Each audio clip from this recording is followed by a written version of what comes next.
اب آپ کو لے کے چلتے ہیں مفتی صاحب کے گھر پر اور دیکھتے ہیں ان کے بھائی، بڑے بھائی ہیں، وقت گزارا ہے ساتھ، اور ان کے وصال پر مدنی ماحول میں پورے رچ بس گئے، ڈھل گئے. کیا ہوا، کیوں ہوا، کیسے ہوا، کیا کیا ہوتا رہا، چلے انہی سے سن لیتے ہیں. صلو علی الحبیب صلی اللہ تعالی علی محمد وعلی آلہ واصحابہ وبارک وسلم. ان کا انداز جو تھا نا ہمارے گھر میں رہنے کا، جتنا میں نے ان کو دیکھا اور جس انداز سے ان کا ہمارے ساتھ برتاؤ تھا، چاہے چھوٹا ہو چاہے بڑا، شفقتانہ انداز تھا نا.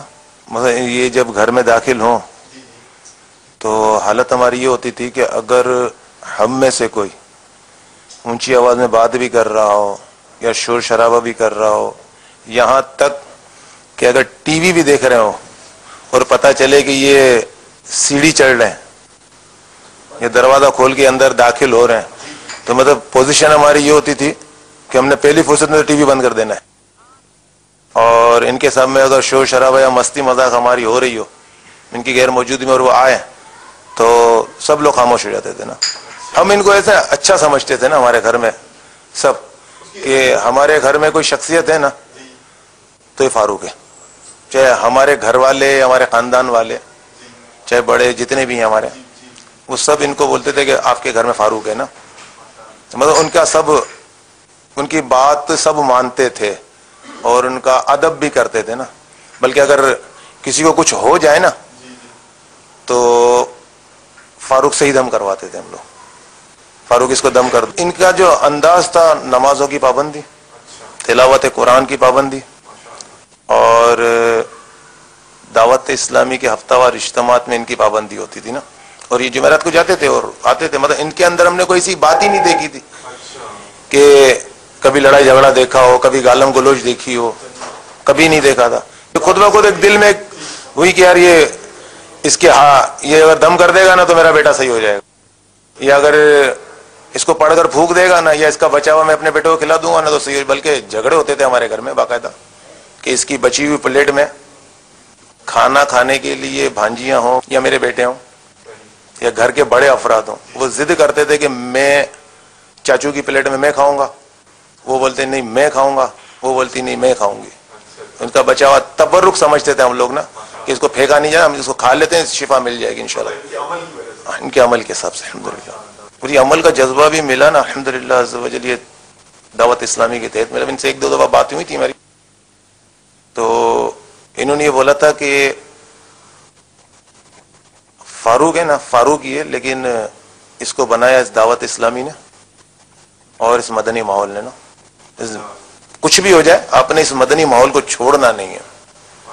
انہیں گھر میں بھی ترغیب یہی ہوتی تھی الحمدللہ سب کو کہ ماحول نے بہت کچھ دیا ہمیں، ہم اس کو کیا دے سکتے ہیں کیا نہیں دیا وہ آپ اپنے آگے جھانک لو بس، لیکن یہ کہ اپنی ذات سے اس ماحول کو نقصان نہیں پہنچنا چاہیے. الحمدللہ ان کا اپنا ذہن یہی تھا کہ میں ماحول کی بدولت ہوں اور امیر علیہ سنت کی نظر کرم ہی ہے نا مجھ پہ. پیر کی نظر کرم تھی، پیر کی الحمدللہ یہ تو دیکھی تھی میں نے، خود نے بھی دیکھی تھی ان میں کہ باپا کی محبت ان میں بہت، باپا سے بہت زیادہ محبت کرتے تھے، بہت زیادہ.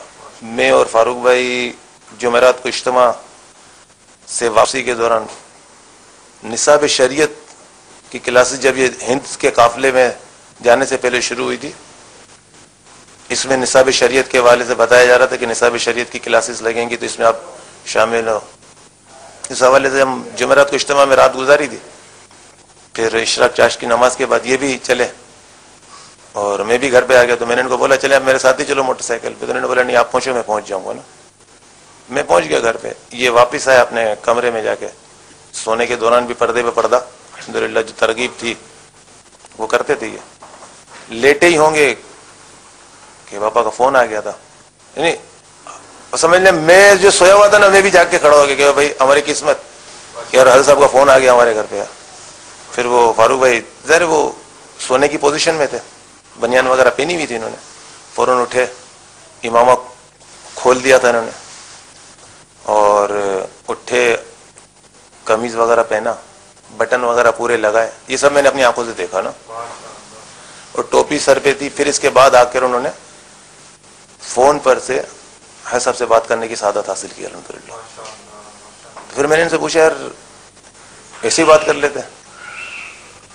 تو انہوں نے میرے کو جواب دیا، بولا پیر و مرشد کا جب فون ہے نا تو ادب کے تقاضا یہ ہے کہ اپنے آپ کو ڈھانپ دو نا، ان کی بات سنیں۔ پھر وہ نصاب شریعت کے متعلق کیا باتیں ہوئی ان کی، پیر کی اپنے مرید سے کیا باتیں ہوئی، ہم پوچھتے نہیں تھے نہ وہ ہم کو کبھی بتاتے تھے نا۔ ایک دو دفعہ شاید میرے خیال سے میرے کو یاد پڑتا ہے کہ کسی مسئلے کے تحت نگرانی شورا یہاں پر تشریف لائے تھے، تو چھت پہ غالباً بیٹھے ہوئے تھے، کوئی مشورے کی بات وغیرہ ہو رہی تھی ان کی، تو میں نے پوچھا کیا بات ہو رہی ہے؟ تو میرے سے مسکرا کر میرے کو پوچھا اگر میں آپ کو بتا دوں گا تو کیا مجھے اس کا حل بتا دو گے؟ تو میں نے بولا بتا تو نہیں سکتا ہوں، تو پھر پوچھنے کی حاجت ہی نہیں پھر آپ کو۔ تو گھر میں بھی اس طرح اگر ان کے کوئی کام کی بات ہو نا تو کری جاتی، یہ کرتے ورنہ نہیں کرتے۔ فارغ ہوتے تو یہ اپنی کتابیں اور قرآن شریف کی تلاوت کرتے رہتے۔ بس محرم الحرام کا مہینہ ہی تھا، 10 محرم کی تاریخ تھی، اور تمام گھر والے حیدرآباد گئے ہوئے تھے، میں ادھر ہی رکا ہوا تھا۔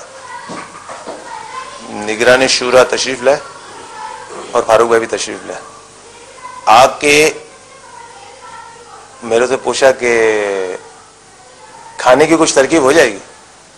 آپ یقین مانیں مجھے میری زندگی میں شاید کبھی میرے کو اتنی خوشی نہیں ہوئی کہ جتنی اس دن میرے کو خوشی ہوئی ہے، کیونکہ کبھی زندگی میں کوئی چیز کی فرمائش ہی نہیں کی تھی کہ نہ کبھی کوئی یہ چیز بنا دو، یہ چیز لا دے سلیم، یہ کر دو یہ کر دو، کچھ بھی نہیں۔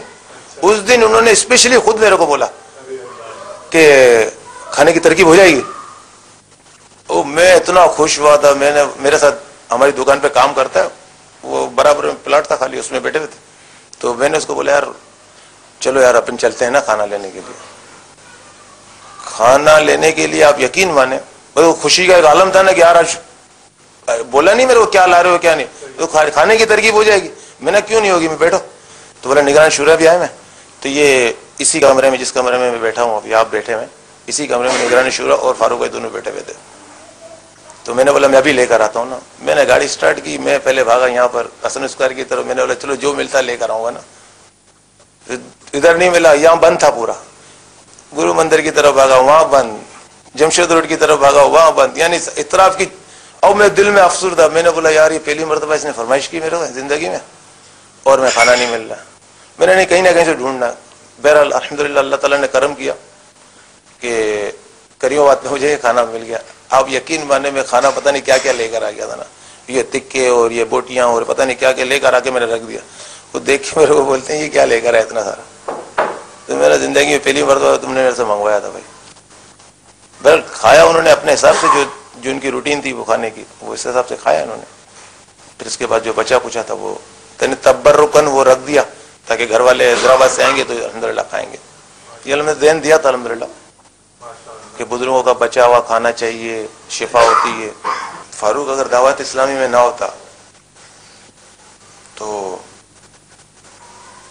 کچھ بھی نہ ہوتا، فاروق ہی نہ ہوتا، جو آج اس ماحول کی برکتوں سے الحمدللہ جس کو فیض و برکات مل رہے ہیں، اور جو ہمیں یہ ماحول ہے تو یہ ہم ہیں، ورنہ تو پتہ نہیں کہاں بھٹک رہے ہوتے۔